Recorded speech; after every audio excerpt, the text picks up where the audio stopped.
반갑습니다. 하나님께서 지난 한 주간도 저희를 지켜주시고 오늘 복된 날을 맞이해서 이렇게 서로 기쁜 마음으로 한 자리에 불러앉아 하나님께 영광 돌리게 하시니 감사합니다. 오늘 하루도 하나님 은혜 원천소에서 복된 하루가 되시고 오늘도 특별히 화상 예배를 통해서 영광을 돌리는 귀한 성도님들에게도 큰 은혜가 넘치시기를 주님의 이름으로 축원하여 드립니다. 다른 성경에 보게 되게 되면 부르심을 받은 자라고 되어 있습니다. 우리 것은 옛날 성경을 그대로 쓰기 때문에 부르심을 입은 자라고 나와 있지만 개정판에는 부르심을 받은 자라 되어 있습니다. 그래서 여러분들 그렇게 이해하시고 제가 설교 중에 부르심을 받은 자라 하면 그렇구나. 복음으로 틀린데 이렇게 생각이 말씀은 감사했습니다. 설화 하나를 소개하고자 합니다. 한 노인 부부가 자식이 없이 힘들게 살아가고 있었습니다. 어느 날 이 할아버지가 산으로 지게를 지고 나물로 갔습니다. 나물을 한 줌 해놓고 보니까 새가 한 마리 왔다 갔다 하는 거예요. 그래서 그 새를 쫓아서 이리저리 가다 보니까 샘물이 있는 샘터를 발견을 했습니다.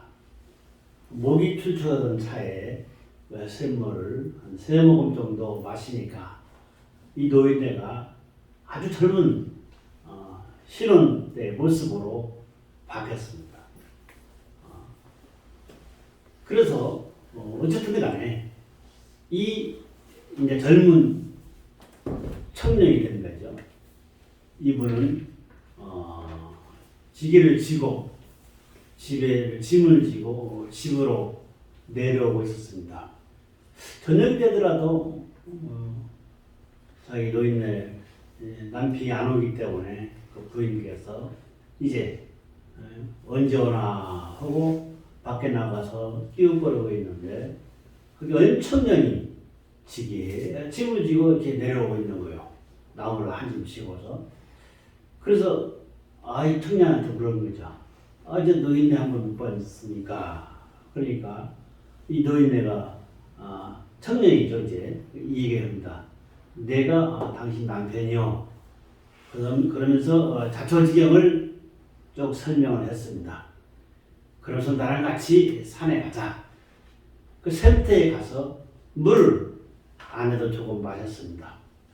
그러다 보니까 노인네 부부가 젊은 신혼 시절의 모습으로 바뀌게 된 거죠. 그렇게 행복하게 살고 있는데 옆에 심술부러기 욕심쟁이 할아버지가 한 분 있었습니다. 보니까 분명히 노인네들이 살고 있었는데 어느 날 갑자기 젊은 부부가 살고 있으니까 가서 물었습니다. 대체 댁은 누구요? 어떻게 된 거요? 그러니까 그들이 얘기한 거죠. 사실 여차여차해서 산에 가서 샘물을 마셨더니 이렇게 젊어졌어. 그래요? 이 욕심쟁이 노인네가 그 말 듣자마자 산에 샘터로 가서 샘물을 버걱버걱 먹었습니다. 너무 많이 먹는 바람에 어린아이가 되어버렸어요. 그런데 이 젊은 신혼 가정에서는 이 노인네가 올 시간이 됐는데도 안 오기 때문에 그 샘터에 가봤습니다. 그런데 거기에 두루마기에 웬 어린아이가 하나 싸져 있었던 거죠.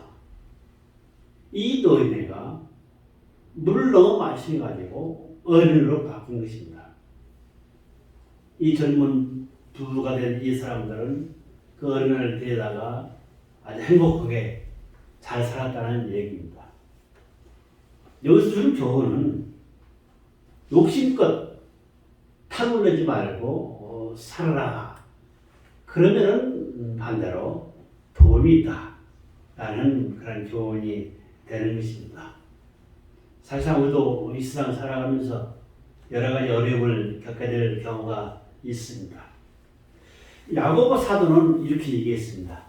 야고보서 1장 12절에서 15절 말씀에 보면은 시험을 참는 자는 복이 있다 하시면서 사람이 시험을 받는 것은 자기의 욕심에 이끌려 미혹됨이니라. 욕심이 잉태한 즉 죄를 낳고 죄가 장성한 즉 사망을 낳는다고 얘기했습니다. 사랑하는 성도 여러분, 우리 그리스도인들이 마음속으로 명심해야 할 것이 있습니다. 우리 많은 기도를 합니다. 하나님, 이것도 좀 주시고 저것도 좀 주시고, 백화점에 가서 이것도 사고 싶고 저것도 사고 싶고 저것도 갖고 싶고, 그런 식으로 기도하는 사람이 있습니다. 그런데 성경에서 얘기하는 것은 자기의 욕심과 욕망에 의해서 기도하면서 얻으려고 하지 말라는 거죠. 반대로 하나님께서 말씀하시는 것은 욕심과 욕망에 의해서 구하게 되면은 그것이 시험의 올무가 되고 반대로 인생의 길을 더 험악하게 만든다는 것입니다. 그럼 우리 신앙인들은 어떻게 구하느냐? 하나님의 뜻 가운데 하나님께 구하자는 것입니다. 그랬을 때 하나님께서 생명의 면류관을 주시겠다고 분명히 야고보서 1장 12절에서 말씀하고 계십니다. 하나님께서 우리가 구했을 때 주신 선물, 그것이 응답의 축복이 될 수가 있는 거죠. 오늘 예배드리는 우리 모두는 소소한 걸 구하는 것보다 더 큰 것을 하나님께 구하셔서 하나님 주시는 축복을 받되 큰 축복 받아서 승리하시는 우리 승리교회 성도님 되시기를 주님의 이름으로 축원하여 드립니다.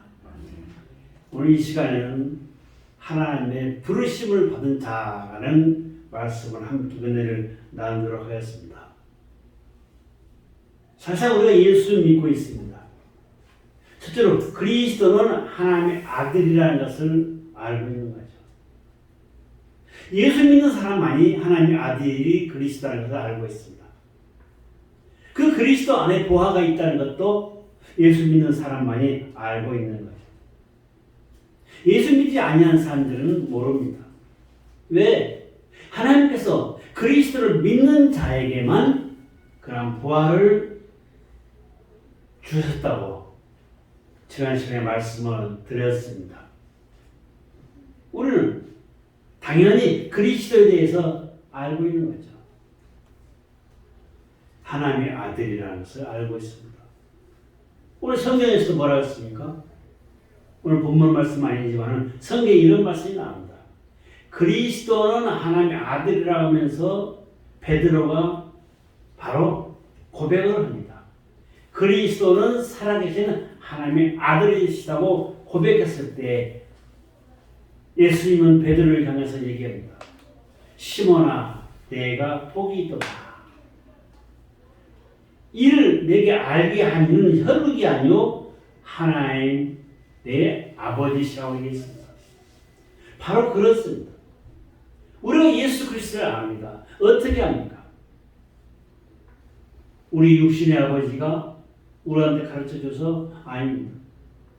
그리스도께서 우리에게 가르쳐주신 거죠. 그래서 알고 있는 것입니다.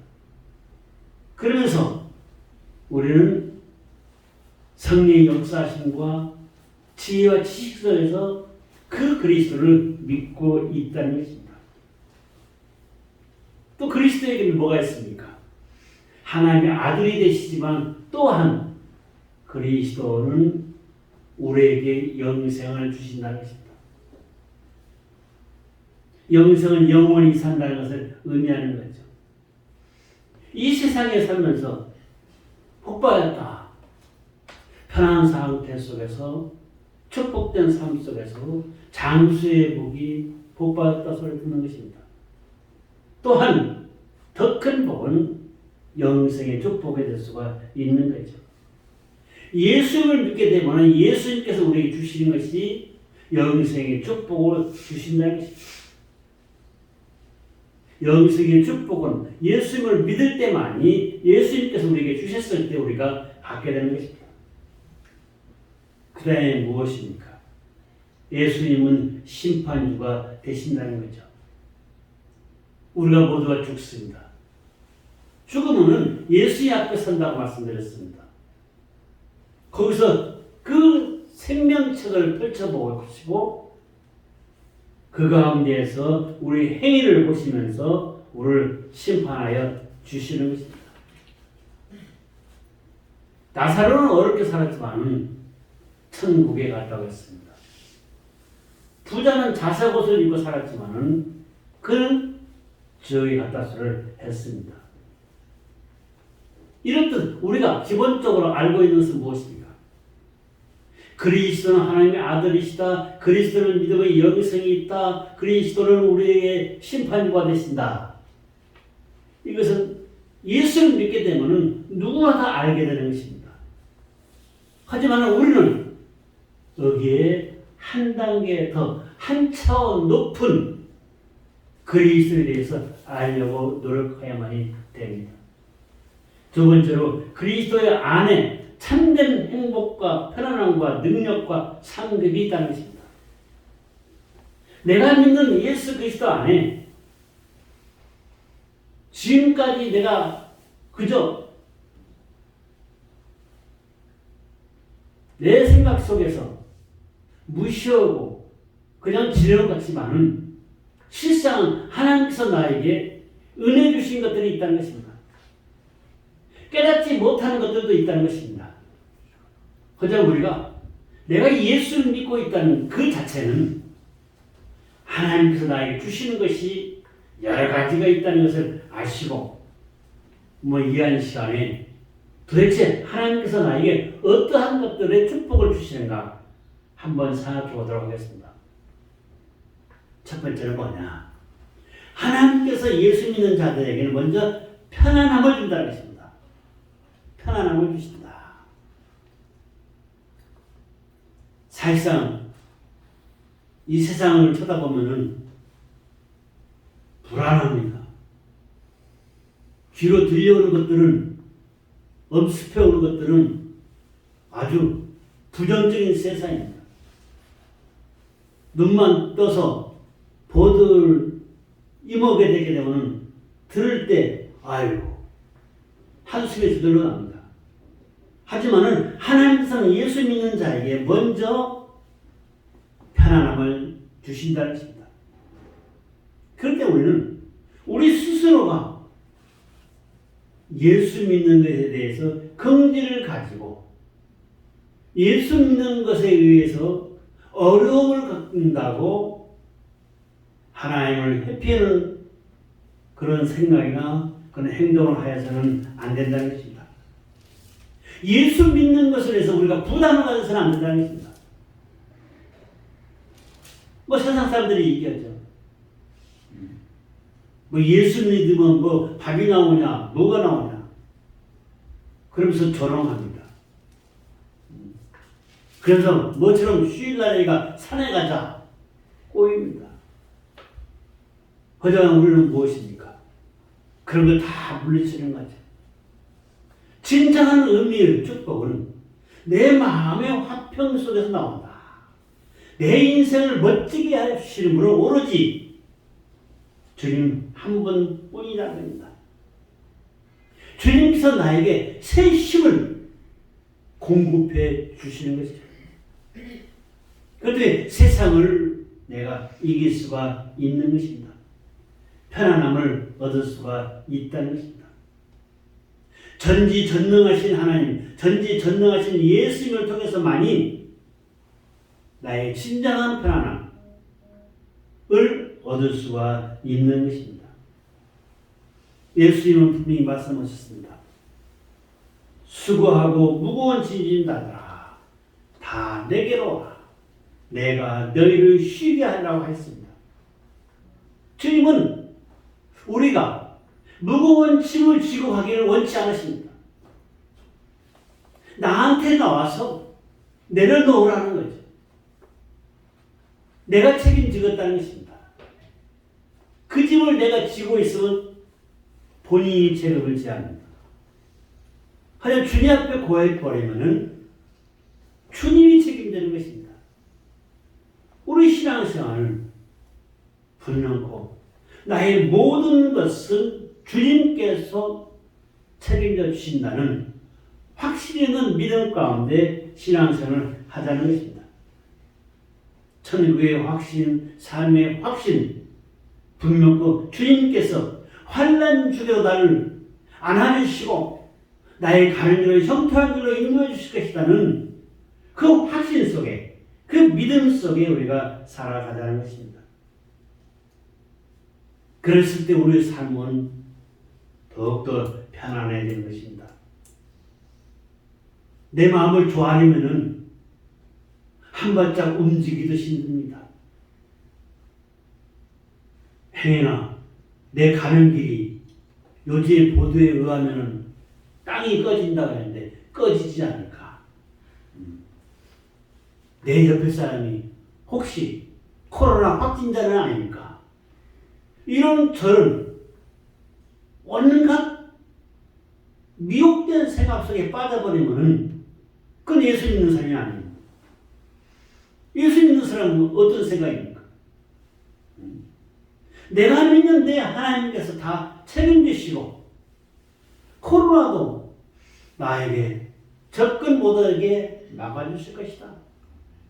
나의 가는 길을 형통한 길로 이끌어 주실 것이다. 이런 확신이 없는 믿음을 가져야만이 된다는 것입니다. 그 다음에 뭡니까? 하나님께서는 나를 가는 길을 일거수일투족 전부 다 직접 섭리하고 계시다는 것입니다. 여러분 이 세상에 어떻게 태어났습니까? 물론 사랑하는 어머니와 아버지의 사랑 속에서 여러분이 태어났습니다. 물론 맞습니다. 하지만은 좀 더 위로 올라가게 되면은 하나님께서 여러분 부모님을 택하시고 그 부모님을 통하여서 여러분이 이 땅에 태어나게 하시고 이 땅에서 그 부모님을 통해서 또한 양육받고 살면서 시인까지 오는 것입니다.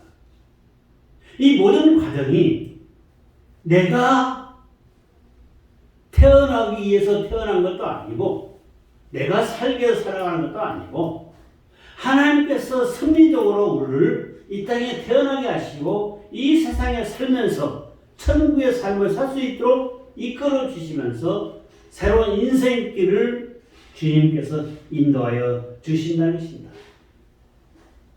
그럴 때 우리는 이 세상을 살면서 내 마음대로 내 뜻대로 살라고 하지 말고 하나님 뜻 가운데 하나님께 나의 모든 것을 맡기고 하나님과 더불어 살으려고 노력하자는 것입니다.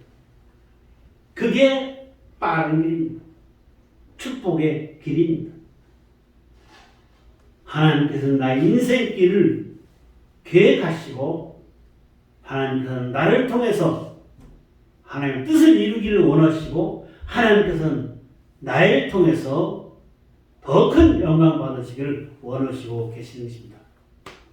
그런데 우리 한 사람 한 사람은 하나님부터 택함을 받은 자로서 이 세상에 태어났고 하나님의 섭리 속에서 인도함 받고 살아가는 사람입니다. 그러니까 여러분 개개인은 모두가 다 존귀한 자입니다. 할렐루야. 존귀한 자입니다. 자부심을 가지십시오. 나는 하나님과 더불어 살면서 하나님께서 나의 인생을 책임지시고 나를 이 땅에 보내주셨으니 나의 삶을 형통한 길로 이끌어 주실 것이라는 확신 속에 믿음의 생활을 하야만이 되는 것입니다. 내가 계획하고 내가 실천하려고 하지 말고 하나님께 물어보고 하나님께 주신 응답 속에서 나아가자는 것입니다. 여러분, 우리가 자문을 받고 그렇습니다. 누구한테 이렇게 여쭤보면서 자기의 진로를 의논도 합니다. 이게 인생의 기본이 되는 거죠. 우리 마찬가지입니다. 하나님께 나의 인생의 문제를 기도로서 여쭤보고 기도로서 응답받고 나아갔을 때 하나님께서 행복한 삶을 주신다는 것입니다. 또한 하나님은 우리 가정도 참된 행복이 넘쳐야 주십니다. 가정에서부터 행복이 넘쳐야만이 진정한 축복된 삶을 누릴 수가 있습니다. 또 가정은 주 안에서 하나가 되어야만이 됩니다.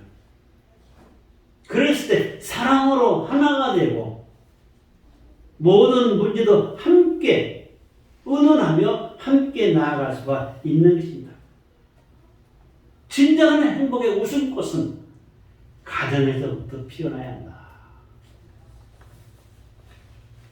5월은 가정의 달입니다. 다시 한번 생각해보는 가정의 달이 5월이죠. 아무튼 우리는 가정에서부터 행복을 찾아간다. 가정의 행복이 침체되어 있으면 그 인생의 행복도 침체되고 만다는 것입니다. 어제 잠깐 뭔 프로를 보다가 그 말이 내 귀에 탁 들어오더라고요. 야, 참 그 작가 대단하다. 일을 바라보면은 정상이 바라보이고 정상이 보이고 아래를 바라보면은 세상이 보인다. 야, 참 그 작가가 참 기가 막히다 했습니다. 맞더라고요. 일을 바라보면 정상이 보이는 것입니다. 우리가 바라보는 일은 무엇입니까? 하나님입니다. 하나님을 바라보게 되면 하나님께서 하나님께 나아가는 길을 청토한 길로 이끌어주시는 그 길을 우리는 찾을 수가 있습니다. 아래를 바라보는 세상을 바라보는 것이다 했습니다. 세상 속의 상황을 보면서 또한 내가 깨달을 걸 깨닫고 나의 진로를 방향을 정할 수가 있는 거죠. 진정한 행복은 내가 어떠한 상황 속에서 무엇을 바라보느냐 달라지는 것입니다. 오늘 하나님을 바라보고 일을 바라보고 그 속에서 행복을 찾았습니다. 그 다음에 예수 믿는 사람들의 걱정거리가 무엇입니까? 의식주 문제입니다. 의식주. 물론 의식주 문제가 해결돼야만이 됩니다. 의식주 문제 해결 안 되면 힘들죠. 의식주 문제를 해결하기 위해서 고민하며 세상에 바라보면서 세상에서 찾으려고 합니다. 물론 그건 내 생각에서 그렇게 할 수도 있겠죠. 하지만은 그것보다는 우리는 좀 인생이 고달프고 힘든 상황 속에서 자칫 잘못하게 되면 세상만 바라봤을 때는 시행착오가 올 수가 있다. 시행착오를 겪으면 손해는 누굽니까? 나한테 오는 거지. 우리 시행착오를 겪을 필요가 없습니다. 우리 하나님은 우리가 입어야 할 것, 잠자야 할 것, 써야 할 돈 여기에 무관심하신 것이 아닙니다. 영적인 문제에서만 하나님께서 나를 따르라 하신 것이 아닙니다. 하나님은 내가 입고 먹고 자는 것까지 다 해결해 주신다고 했습니다. 공중에 나는 새를 봐라. 먹이지도 아니고 입히지도 아니하지만은 잘 살고 있지 않느냐. 저희 동네에 나무가 좀 많이 있어요. 아침에 새소리가 납니다. 짹짹짹짹 소리가 나요. 한동안 깜짝놀랐어요. 제 집사람이 핸드폰 울림 소리가 새소리이기 때문에 이거 진짜 새소리인가? 근데 바깥에 진짜 새소리가. 이 새가 저녁이 되니까 나무 있으면 나무 위에 잎사귀 속으로 쏙 들어가서 안 들어가요. 야,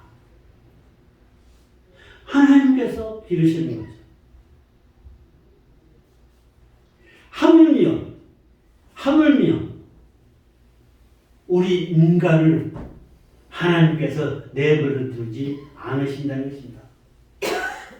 거센 풍파, 난관, 이 모든 것 다 극복할 수 있는 힘을 하나님께서 주시는 것입니다. 하나님께서 나에게 지혜 주시고 명철 주시고 내 삶을 이끄시기 때문에 나는 행복하게 살 수가 있습니다. 어려울 때일수록 더욱더 주님 앞에 매달릴 때 주님, 이 문제를 극복할 수 있도록 지혜 주시옵소서. 명철을 허락해 주시옵소서.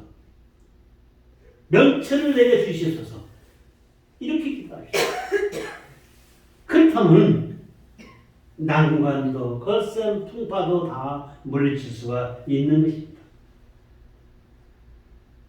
또 하나님께서 특별히 주신 은혜가 무엇입니까? 상급이 있다는 것입니다. 놀라운 상급이 있다는 것입니다. 이 세상에 살면서 상장 하나만 봐도 기쁩니다. 좋습니다. 하지만은 하나님께서 주신 상급은 더 큰 거죠. 계시록 22장 12절 말씀에 내가 줄 상이 내게 있어 각 사람에게 그가 일한 대로 갚아 준다고 했습니다. 생명의 면류관을 의의 면류관을 주님께서 허락하여 주신다는 것입니다. 누구한테? 주의 일에 힘쓰는 자에게, 주 안에서 주님과 함께하는 자에게 하나님께서 주시는 선물입니다. 냉수 한 것이라도 대접하는 자에게 그것도 행위록에 다 기록되어서 하나님께서 주시는 은혜가 축복으로 함께하여 주신다는 것입니다.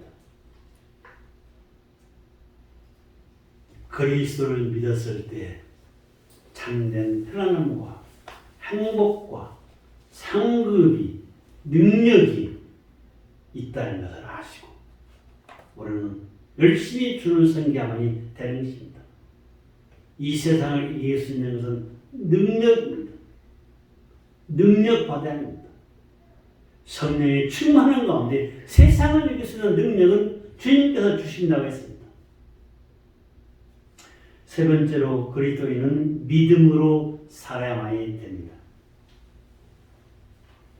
하나님의 비밀은 아무에게나 적용을 시켜서 주시지 않습니다. 예수를 믿는 자에게 분명히 효과가 있는 것입니다. 믿는 자에게 능치 못함이 없다고 말씀하셨습니다. 세상을 이길 수 있는 힘을 주신다고 말씀하신 것입니다. 예수 믿는 사람을 세 부류로 나눌 수가 있습니다. 열심히 예수를 믿습니다. 한 사람은 어떤 사람이냐? 기도 생활도 열심히 오고 예배도 열심히 참석합니다. 그런데 그것뿐입니다. 뜨거운 열정이 간절함이 없는 것입니다. 열정이 간절함이 없으면 신앙의 발전이 없는 거죠. 부흥사들이 이런 얘기 하지 않습니까? 간이 저리게 기도하고 간이 저리게 그럼 간구하라. 간절하는 거죠. 간절한 마음으로. 그 다음에 또 어떤 분입니까? 예수를 믿되 지식적으로 믿는 것입니다. 내가 아는 사람 한 사람 있어요. 한편 생각할 때 제가 머리가 아파. 아는 것은 바삭해. 그런데 머리로만 아는 거예요. 머리로만 아는 것은 역시 마찬가지 좌절하게 된다는 것입니다. 왜? 자기가 알고 있는 것은 한정되어 있기 때문에, 다른 이면을 모르기 때문에. 사랑이 하나님이시는데 왜 사랑이 있으시는데 왜 나에게 어려움을 주느냐? 이건 하나님이 잘못된 거 아니냐? 지식적으로 한쪽 면만 알고 있을 때. 하지만 하나님은 어떠한 하나님입니까? 잘못했을 때는 나한테 책망도 주시고 내가 잘했을 때는 나는 사랑으로 안아주시는 하나님이시다. 그걸 모르는 것이다. 가장 아름다운 성도는 어떤 성도입니까? 요한복음 15장 5절 말씀에서 나는 포도나무요 너희는 가지니 저가 내 안에 내가 저 안에 있으면 그 사람은 과실을 많이 맺나니 나를 떠나서는 너희가 아무것도 할 수 없느니라 하십니다. 주님, 저는 오로지 주님만 섬기겠습니다. 주님과 함께 하겠습니다. 하면서 주님 앞에 맡기는 상황입니다. 이게 진정한 의미 신앙생활이 되는 것입니다. 결론으로 말씀을 드리겠습니다. 우리는 그리스도로부터 특별한 부르심을 받은 자입니다. 그리스도께서 나를 부르셔 주시니 나를 인도하시고 나를 보호하시며 형통한 길로 이끌어 주시며 치유하여 주실 것입니다. 그 주님과 우리는 같이 하는 것입니다. 주님과 함께할 때 놀라운 행복과 축복과 능력이 우리에게도 주님께서 주신다는 것입니다. 주님은 제자들과 함께 배를 타고 갔습니다. 잠깐 주무시고 있었습니다. 배가 풍랑이 만났습니다. 뒤집힐 것 같습니다. 외칩니다. 주님, 주님, 큰일 났습니다. 깨웠습니다. 주님께서 어떻게 했습니까? 잠잠하라, 고요하라 하니까 그 풍랑도 잠잠해지고 고요해졌습니다. 그런 능력이 주님한테 가지고 계시는 것입니다. 주님은 능력의 주님이십니다. 오병이어의 기적도 어떻게 일어났습니까?